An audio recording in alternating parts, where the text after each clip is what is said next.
Well, hello world. It's been a hot second. Good morning. Oh, gang. Here we are. Sorry, I'm just stirring my little tea bags here. I like a wicked strong tea, but this is like my fourth cup of tea, so we gotta go a little bit easy, you know? Okay. Cheers. Oh, there's crumbs all over. Ugh. You know what it is? Sometimes I will look at my beard or my whiskers, and then I just see one little whisker that just needs to get trimmed.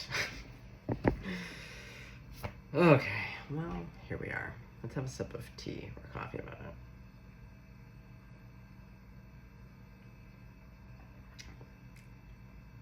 Perfecto. Well, just learning and growing in leaps and bounds in my own life. How are you guys doing? Oh, yeah. I've been reflecting on my attachment style. Was reflecting on limerence. Had therapy yesterday. Oh, picking out some classes. Going down to the university today to discuss financial aid, legal stuff. It's been a full week. Yeah. I got a shit ton more to do today. But anyway, it's gray as fuck outside. Real depressing. You know what? It only feels, here's a hack. If you get depressing for any reason, but especially in the winter, or if you live in a country where it rains and is gray all the time, UK, parts of Canada, I will say it's always worse inside. If you can actually get out into it, because when it's gray, it actually makes colors pop more. So when you're outside, it's a lot better. It just feels extra depressing inside. So professional, as from a professionally depressed person in my life, I can say get outside. It's always worse inside. Okay, so on that note, let's do a little check-in.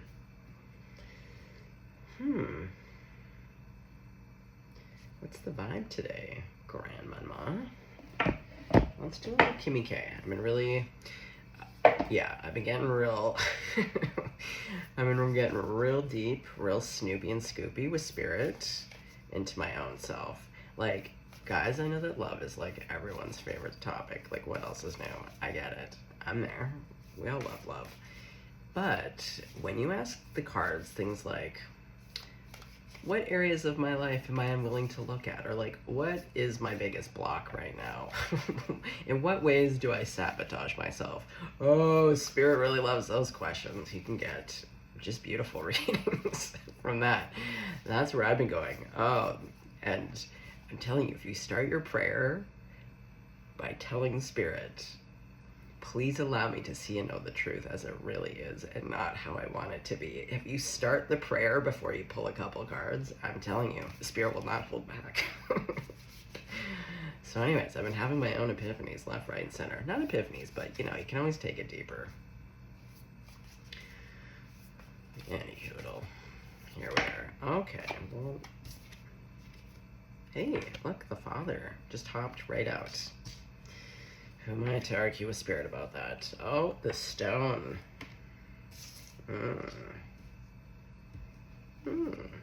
Well, they already look very similar.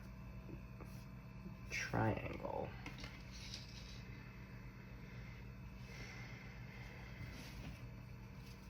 Okay, let's call them those crowd favorites real fast. God, Jesus, Grandma, Buddha, Archangels, all ascended masters. Any and all of my benevolent ancestors, anyone that you're working and praying with. Everyone other than Devi Devil. Okay. Grandma. Grandma, it's one card at a time, please. Okay, what are we saying with this jumble? 5 cards? Hold on. Okay, so this card, I'm not looking at. Okay, this card, come here.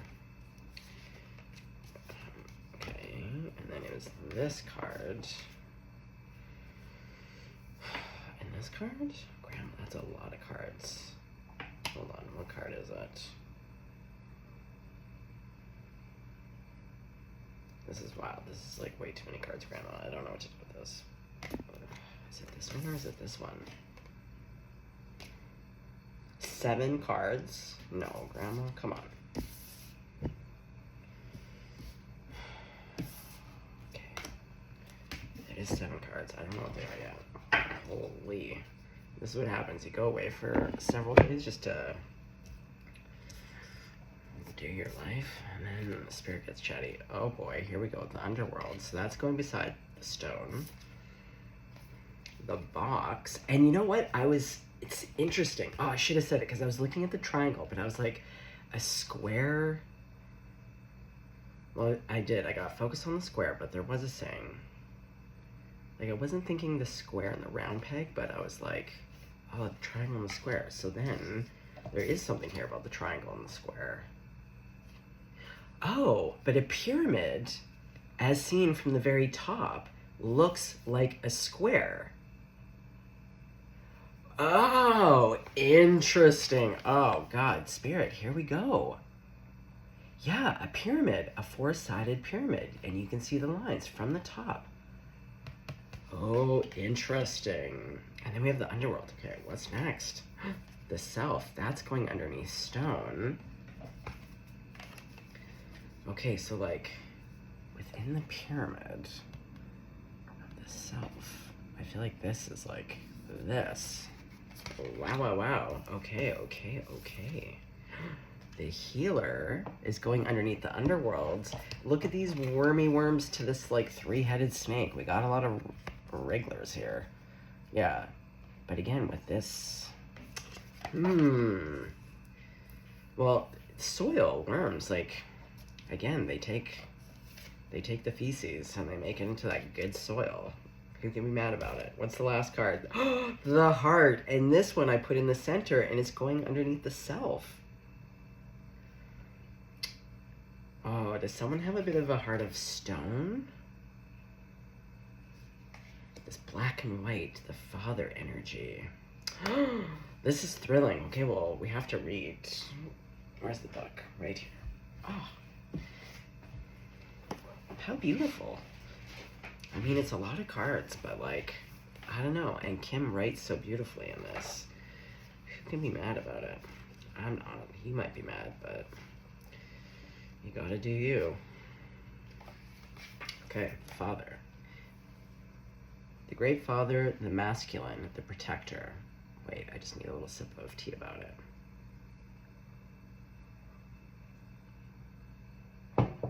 Alongside the mother, the father resides in the central axis of the archetypal family. The father embodies both light and dark aspects of the masculine. Thus, he is infinitely dynamic and complex. His energy is strong and regal, embodying such virtues as honesty, wisdom, and loyalty. Yet, ironically and simultaneously, the father is often absent, literally or emotionally. And I was talking about attachment styles. This, when I first saw it, I was like, oh, we got an avoidant attachment style. Interesting. Oh, and I was just literally, I'm not even finished the podcast. And that's how I was thinking about my attachment style. I'm avoidant, PS, as if we didn't already know that. I'm in the spectrum. I'm not extreme, but I'm definitely an avoidant attachment style, 100%. Okay, I digress. Through absence or action, the father eventually reveals that he is neither a king nor a god, but a human being with many flaws and wounds. He is both the guardian and one who leaves us to the wolves. Here, yet gone, the champion and the failure. The father can never resolve or escape this duality. It is inherent in the archetype itself. Witnessing the father's limitations allows the child to grow beyond the family and into the world.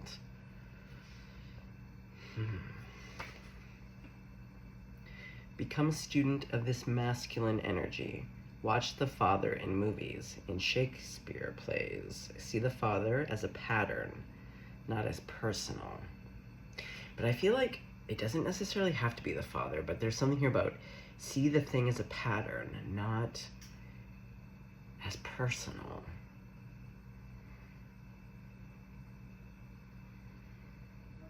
It's true. That's why, again, going back to love readings, like, guys, going back to attachment styles, and this is why I don't use the term twin flame, even without knowing what attachment styles are. The whole like chasing, pursuing, like, it's the classic like avoidant, the anxious avoidant loop, you know, and it just goes round and round. One chases, the other stops, says, hey, I'm ready, and then the person says, actually, no, I gotta go. Just chasing back and forth. Okay.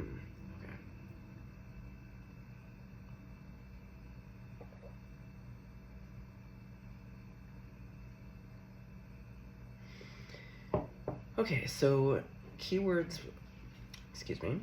When light, supportive, strategic, regal, kind, authority. When dark, disappearing, disappointing, devastated by failures.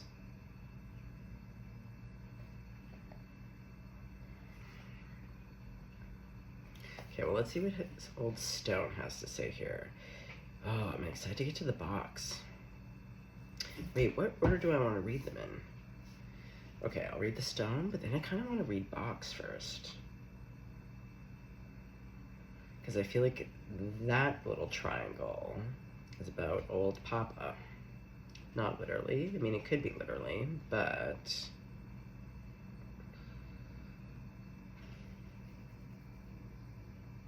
because the stone, the self, the heart feels like your energy, as well as the father, the box, and the stone. It's all about you, essentially, but there feels like an order. Okay. The stone, $1.99. That just made me think of Wayne Gretzky. Perhaps some of you are Edmonton Oilers fans. Maybe your dad was an Edmonton Oilers fan. Yeah, I never think of Wayne Gretzky. Like, very rarely. If the 80s comes up in terms of favorite hockey teams, that's usually where I do go to. I was an Edmonton Oilers kid. I grew up on that shit. Okay, Wayne Gretzky. Maybe your dad's name is Wayne. Okay, the stone. The eternal, the anchor, the rock. Oh yeah, this is about ancient energy. As an archetypal object, the stone holds psychic and literal weight. Its energy is one of permanence, concreteness, and reliability. The stone's ability to transform is nearly imperceptible to us, as it changes ever so slowly over countless human lifespans. A single stone may see thousands of generations come and go. Therefore, it contains an ancient and eternal presence. The stone is best used to anchor our wild side, so no matter how far we roam, we can always find our way back. The stone tethers us to earth, helping to ground and connect us to stillness, quiet, and peace. When this card appears, it is likely the stone is a remedy for what ails us. Humble and easily unnoticed, the power of the stone balances the frenzy of our world.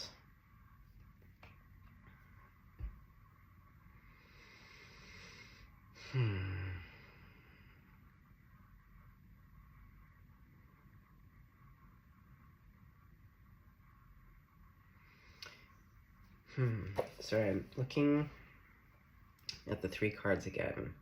There's something about, again, the black, white, the triangle. I'm now looking at this and this. I'm thinking about that, I just realized, and there's a triangle within here. Oh, when like the 2 points converge, the 2 tips, because this is the triangle the other way.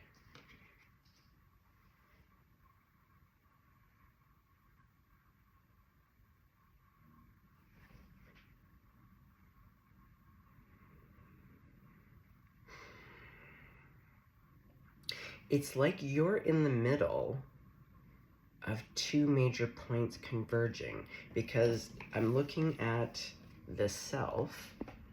Oh yeah, and I was watching this guy whose sole thing in life right now is to just like, he does these beautiful puzzle boxes, or like puzzles. They're usually like these beautiful intricate box puzzles. Anyway, there's this Houdini box. Yeah, and in order to open up one part of the lock, it was this weird device. Anyways, but it was basically, yeah, 2 points. And he had these 2 bearings, these little silver bearings, little like silver balls essentially.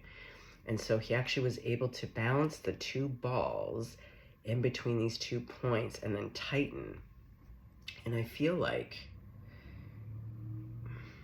we're seeing 2 here. We see 1 here. But we see with the heart, back to this 2.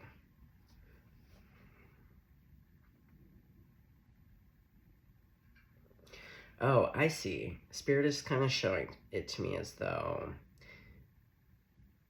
each of you is like a pyramid, but that inner light that glows, like this little pearl, it would be what would sit at the top of the pyramid.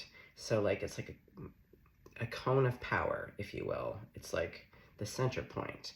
But when the 2 points converge, there's something here, like they're showing me like polarities, like plus and minus.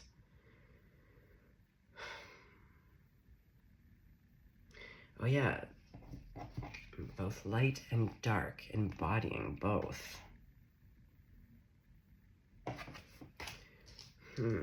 Sorry guys, it's just, I like to, it's all about the symbology, you know? Well, it definitely seems like, whether it be a person or an aspect of self, but now it seems to be in perfect balance and symmetry. Because it requires, yeah, this, it reminds me also of those like weighted bird toys. You know what I mean? The ones where you place the beak on your finger and the whole bird balances because that's, all the weight is in the tip. Yeah, there's something here about this like 2 huge pyramids balanced. I don't know. Sorry, guys. Oh my god. I just got to I was looking quickly, but looked right where it says at the very end, the stone balances the frenzy of our world. Balancing.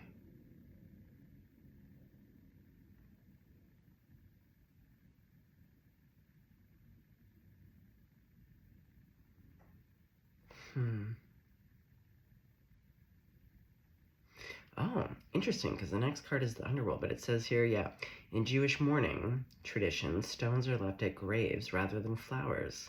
Sit with this vision for a moment, and I love that tradition.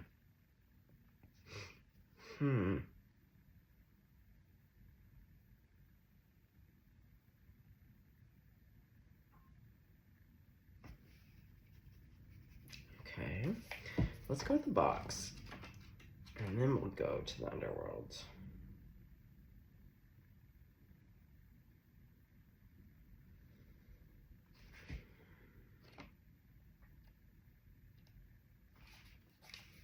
The cage, the rules, the norm.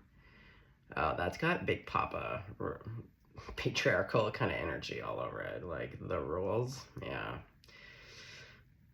We all live, to some degree, within the confines of the box. This archetype represents everything that is known, anticipated, and expected.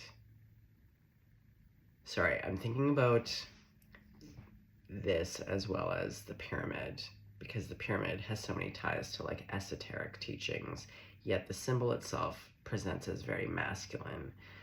But if we were to compare and contrast, like the box kind of being like very much emperor energy, but like institutions and yeah, rules, governance, blah blah blah.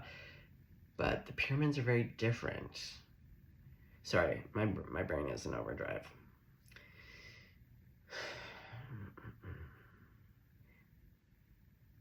Yeah, this archetype represents everything that is known, anticipated, and expected. It holds us in place while simultaneously holding us back from our greatest visions. The box is sneaky, insidious, and everywhere, limiting us at the most unconscious levels. It is built of layer upon layer of social constructs and pressures. Breaking through its confines requires awareness, continued effort, and bravery. The box may appear as expectations from parents as well as... No. The box may appear as expectations from parents, a well-paying but heartless job, the pressure to look or behave like others, or simply to stay small. There is a box around you now, made of some type of confining thought. What is it? The box shifts and morphs as we grow. This is part of its multi-layered nature. Once you break through one layer, another will present itself to you. Keep going. Break through. An exquisite life requires it.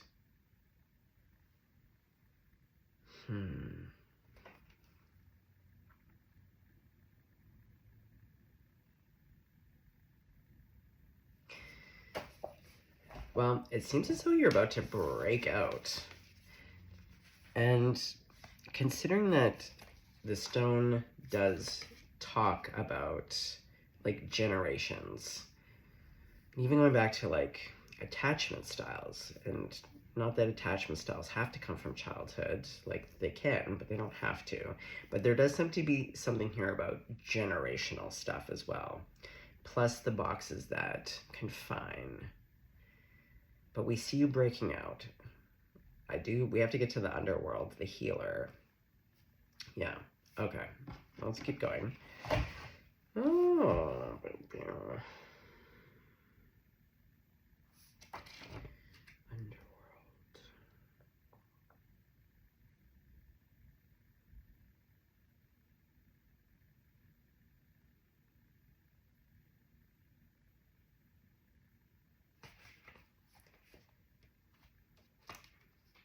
The nightmare, the ordeal, the bottom. Ooh, is someone hitting a bottom? That's good though. Because when you actually touch bottom, it means that then the only way is back up. Ooh, there is no time to mince words. The archetypal territory of the underworld is fraught with nightmares, suffering, and pain. It is the darkest shadow realm, which we try vigilantly to avoid or deny at any cost. Try as we might, the darkness pulls us into its depths through disturbing dream images, unexpected accidents, illness, war, conflict, and untimely death. Not visiting the underworld or denying its existence altogether is what gives it its dangerous power. Traversing it forces us to bow humbly to the greater forces that be, while summoning the inner strength we previously underestimated. Take solace that the underworld subsumes everyone from time to time, making us deeper friends, more intimate partners, soldiers of light amid our shadowy times. Facing darkness and choosing light is the most profound calling of all. Truth. One of the earliest stories on record is that of the goddess Inanna's descent. Turns out descending into the underworld is as old as time itself. Search for images of a map of Dante's Inferno. What does the story of epic descent stir in you?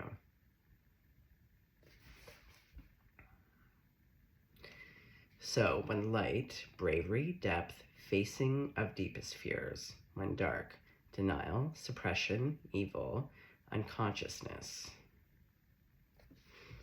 All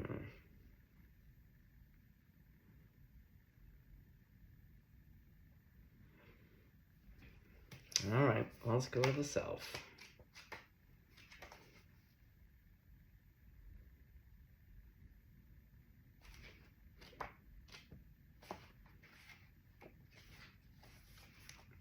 The soul, the witness, the watcher.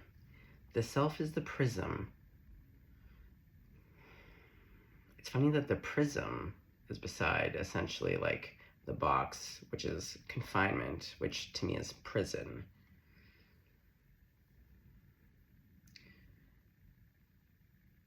The self is the prism that allows the spectrum of our personalities to radiate. It does not judge, prohibit, suppress, or oppress any of its parts, as it lovingly knows that all aspects have a time and a place, and leads us to experience the full breadth of life's offerings.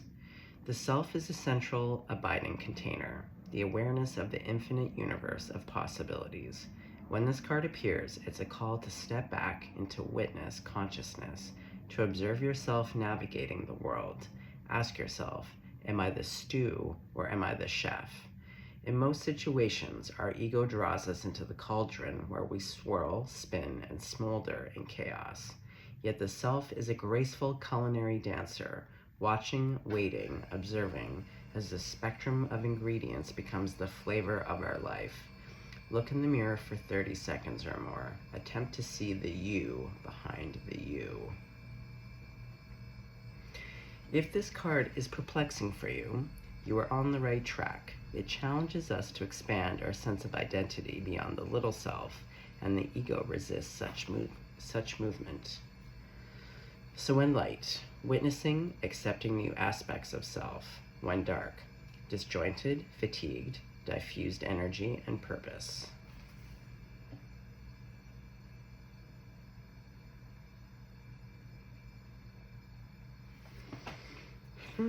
Okay. The healer.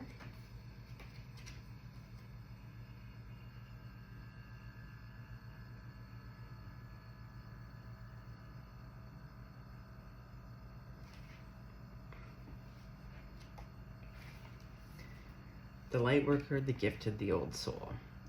Though some claim the work of the healer as their gift and name it as their dharma, the force of this archetype is within everyone. It is our natural inclination to remember, to return to, and to reclaim that central and eternal life force from which we so easily drift away. In Sanskrit, the word avidya means forgetting, and it is said that this is the source of all suffering and disease. The healer's mission then becomes to move through the comfort of forgetting, through the veils of ignorance and denial, to reveal the radiance that already exists. The healer approaches this in multiple ways, from multiple angles, knowing the cycle of healing is not linear. It is a multi-layered and circuitous process, always leading back to its own origin, much like the Ouroboros.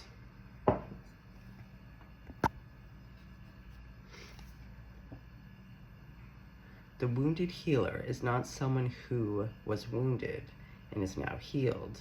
It is someone who continues to courageously break open the self and ego as a means for deep integration.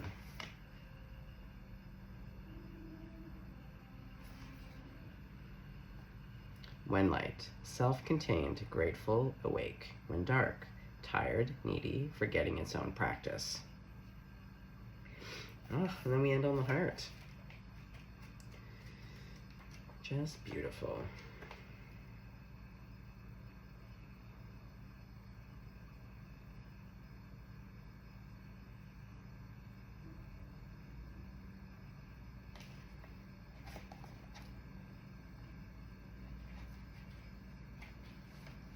The heart, the home, the center, the throne. It is possible from an imaginal point of view to sense, oh, so sorry guys, I don't know what it is. I have something tickling my nose. It feels like a hair, probably a cat hair. Oh, so sorry. Oh, recycling. It is possible from an imaginal point of view to sense the heart as a place. Either we are there, within the realm of expansion and compassion, or we have drifted somewhere else. There is no in-between. Oh yeah, we're going back to this black and white energy. It is common for us to leave this archetypal center without realizing it, as the world, with its seductive twists and turns, offers us frequent departure. We may even become a stranger to the landscape of the heart, leaving it vacant for long stretches of time. The seat of the heart is often reclaimed by nature, music, dance, and the presence of children or animals. This card encourages us to move past the layers. Move past the layers, the confinements of life's tangles and knots, and enter the wild and sacred center of the self. The most precious throne in the galaxy is awaiting your return. Why is my nose? It literally feels like someone is taking a duster and just tickling it with like 8 billion tiny little feathers.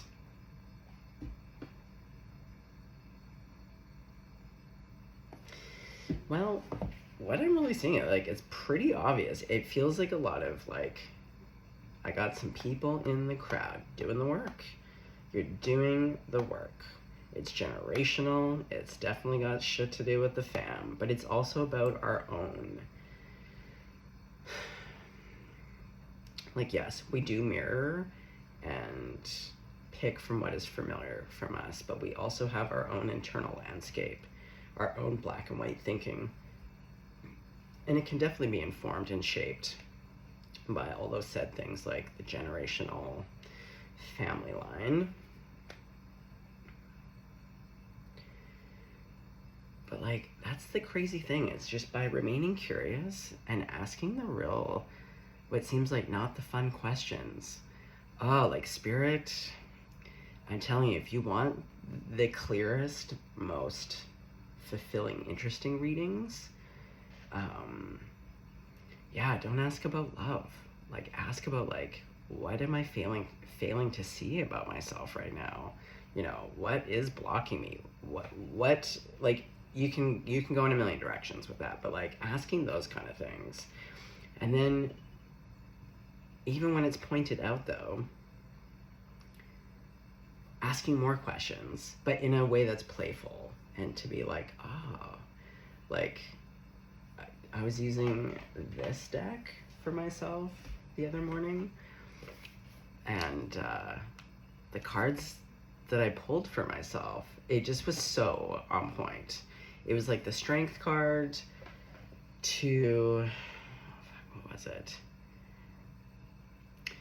The King of Cups was the last card, but it was the one where she has the octopus hair, the stormy Scorpio looking one. Oh, and the Four of Pentacles, the one where she's like the fancy lady, but her house is like guarded. And then thinking about how Spirit has kind of put some podcasts into my lap. Spirit loves to talk to me through the podcast, but in the last couple days, including this morning's, but like really thinking about the times in my childhood when I was limerent, and like what exactly was going on at home. Like really like being like, oh, limerence is really just self-soothing. It's really a means to self-soothe. It's self-soothing behavior. You know, like there's a lot to be said about limerence. And, but also knowing that I have an avoidant attachment style, and thinking about how I'm recreating my life, like the ways in which I want to be engaging in the world and forming new relationships.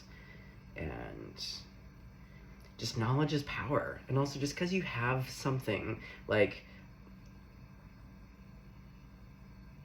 it changes, you know? Like, I feel like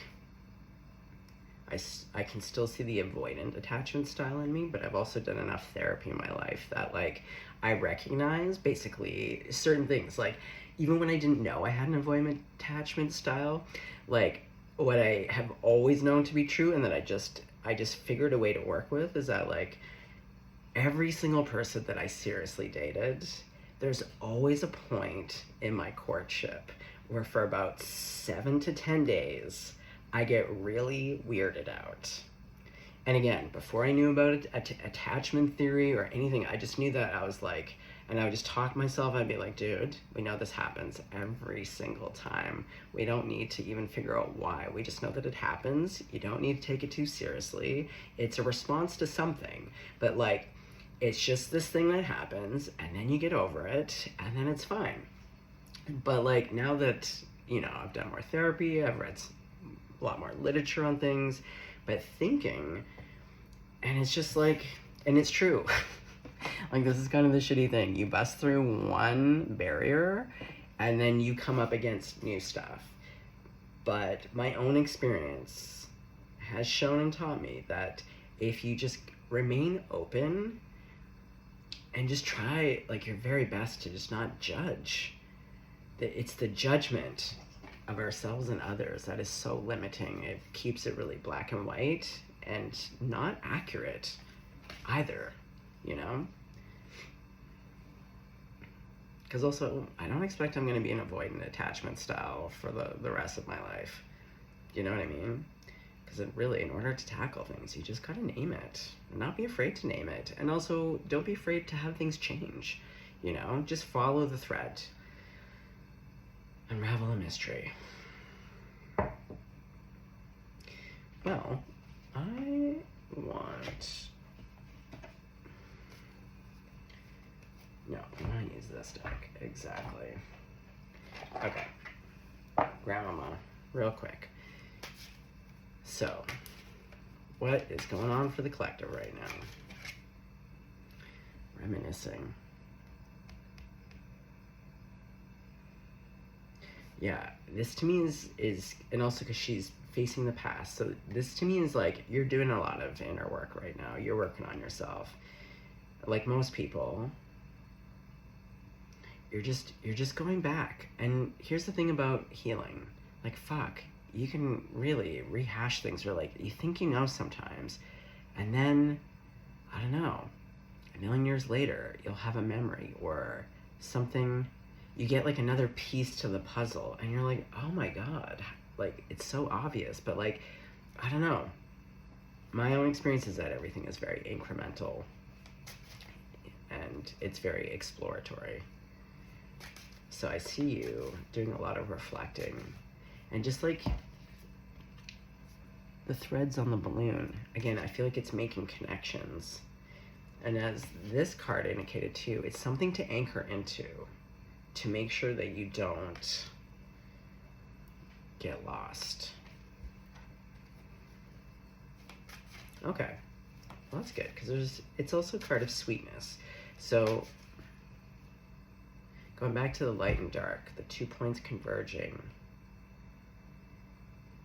you just also might be in a phase of your life where you just feel like you have all the pieces now, and you're just like, it's a lot. But it is balancing and being like, this and that are true.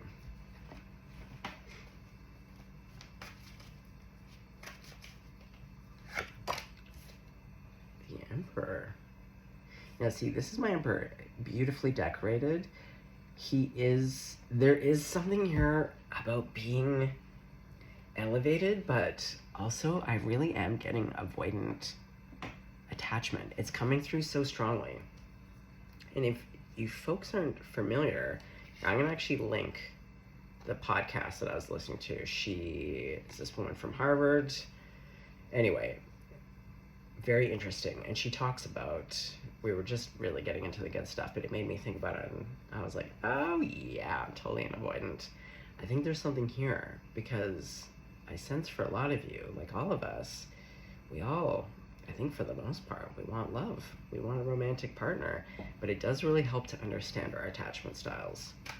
If anything, it'll just make things clearer, to be at least understand, perhaps, the patterns that keep coming up for yourself. Oh yeah, because look, see? These two came out together. It's the 4 of Cups, so a little bit depressy. And this is about celebration, but look, in the circle, they're not connecting.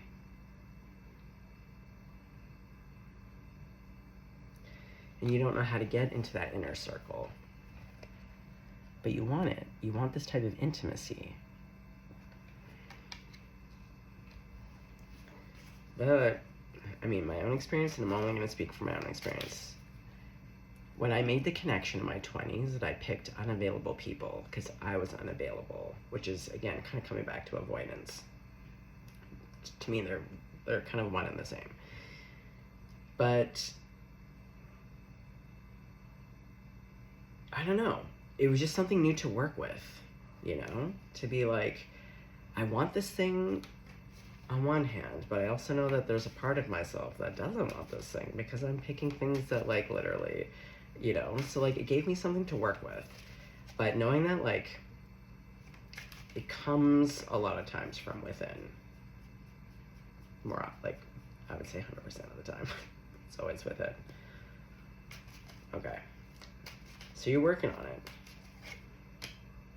Literally, you're working on it. It's the Eight of Pentacles. You're really working on it.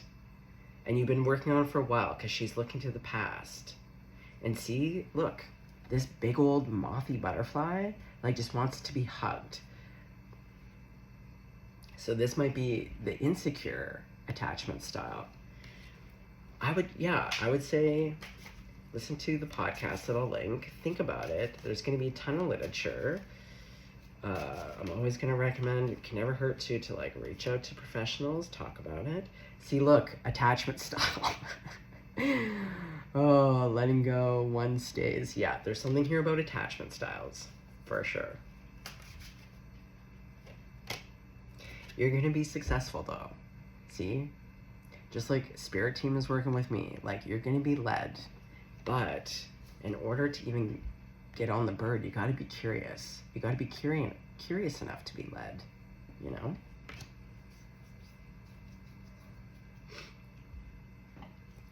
Okay, so Grandmama, what does collective need to know about attachment? Wow. Okay, well, oh boy. So we have the Five of Swords. See, look, this person, he has his heart ripped out and she's hiding. And the Five of Swords is about, like, kind of some mental fuckery. But I could see this if we're talking about attachment styles of, like, you want passion and desire and romance, but it's very fantastical, right? Because what's really the energy behind it, though, is that someone who doesn't trust. Someone who's like, ooh, I've been hurt before. And so, yeah, there's something here in the attachment style. Okay, now these two flew out. Oh, God, look. Oh, so sorry. The tickle. Oh. The King of Cups to the King of Swords. Yeah, this was the one that Spirit gave to me in my pile, but was like, they were like, you appear to be very open and allow people in, but you always hold back. And I was like, too true, Spirit, too true. Read me to filth. Yeah. But again, even in saying that, though, I fit into all of that in a spectrum. Is it like, do I always hold back? No. But, like, this is the thing about truth, is that it's, like, not just one giant sweeping generalization. There's just, like, you have to, again, be curious and explore and be like, okay, well, is it with all of my relationships? Do you know what I mean? Because, again, sometimes we get very black and white where we're like, it's always like this. And it's like, okay, let's all calm our titties and just, like, look into it for a hot sec. But yeah, there's something here about, again, height. The Emperor being a bit more emotionally detached. The King of Swords is usually known as being emotionally detached. And we see, though, that there is all this depth of emotion here. We see, like, a type of letting in, for sure. And it is stormy. But going with, like, what Spirit said to me, it's like, but see, you're holding your own ship. So it's not even engaging with the other ship. You're holding it way up high where it's safe, you know? But by all appearances, you're like, look at me, I'm open. Look, I put a little door in the port in my mountain skirt, you know? Oh yeah, look, going back to the triangle shape. Like, there's something here about, there is an opening, but,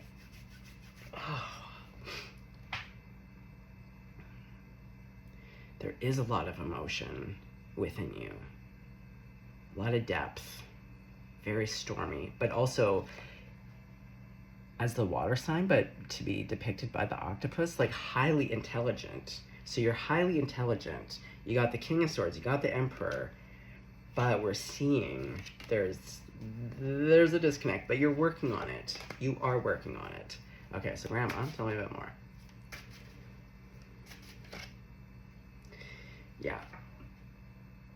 You're working on it. Because look at this death.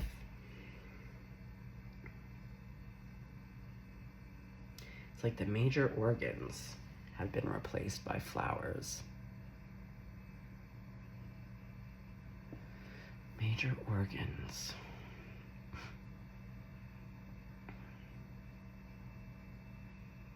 I don't know, there's something about the majors and like Emperor, like this elevated, but the things that get replaced are soft. So I do see you as like,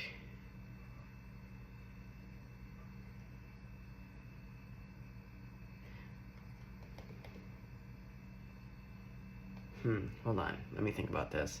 Because Spirit was kind of also pointing out that by removing the organs, that could be the intimacy. So it's like, again, on one hand, it's like, look how open I am.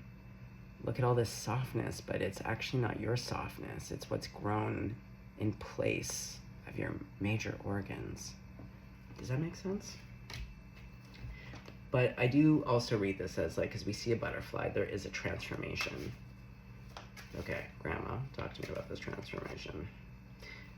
See, this is also the same card for me. Yeah, this was... Oh yeah, and the Four of Pentacles. Yeah, when I was asking about, like, who am I right now? Like, what energies do I embody right now? Is this, the Four of Penties, and this one. And then I clarified.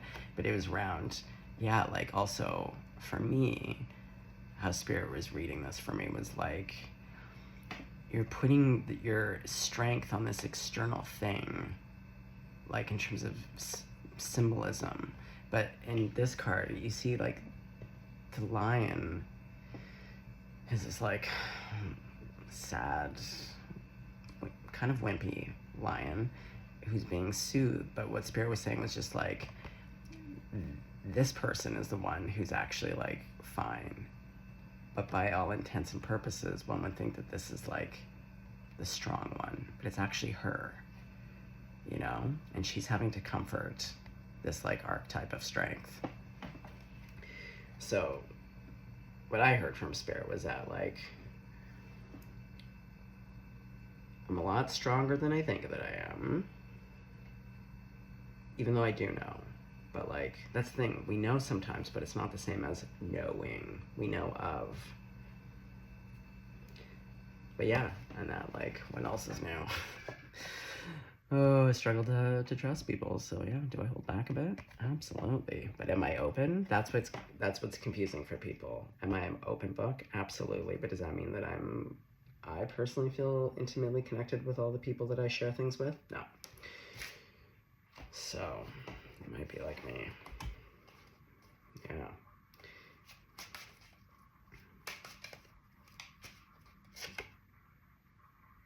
Well, you're making big decisions. Yeah, and like this here, see, and the page can be about watching, but it's also about learning. The Page of Swords loves learning, and see, hand over heart, a commitment to self, to be like, and this is the dandelion. These are all the seeds, making a wish on all these seeds and dreams, but like bringing it into fruition. So like, I feel like you made a decision and you're just like, I'm gonna figure this out. Like, I'm gonna figure this out. And you are. And I really do see you busting out. Like, it's all about healing, love, like, yeah. Okay, Spirit, any last words here for this healing journey for Collective? And see, you make it look so beautiful. See, your peacock tail feathers are down, but we all know that you're beautiful. And this is the one where it's like at nighttime, that inner light is glowing. And see, moths are guided by moonlight. So it's like,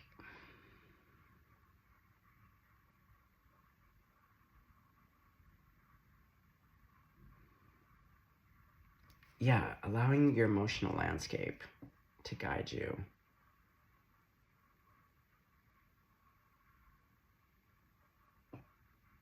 And trusting it. Like you're gonna arrive to at least one place. Just like when you're climbing, I don't know, like those tourists that do climb the pyramids, even though they're not supposed to.